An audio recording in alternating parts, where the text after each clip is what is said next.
சக்கராத்தில் மலக்குல் மவுத் வந்து சொல்லுவார், அஸ்ஸலாமு அலைக்கும், அல்லாஹ் சலாம் சொன்னான், வாங்க போ. எவ்வளோ சந்தோஷம்.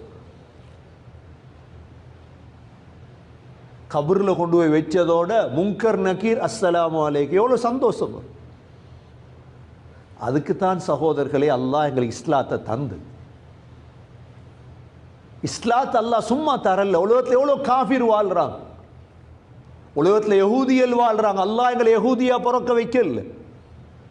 உலகத்தில் நசாராக்கள் வாழ்றாங்க, அல்லாஹ் எங்களை நசாராக்களாக பிறக்க வைக்கல. அல்லாஹ் உலகத்தில் மஜூசியல் வாழ்றாங்க, உலகத்தில் காஃபிர்கள் வாழ்றாங்க. அல்லாஹ் இறக்கப்பட்டு முஸ்லீமாக பிறக்க வச்சார்.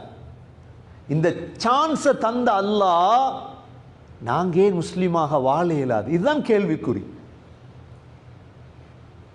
நாங்கள் ஏன் முஸ்லீமாக வாழ இயலாது? இவ்வளோ சந்தர்ப்பத்தை தந்த அல்லாஹ்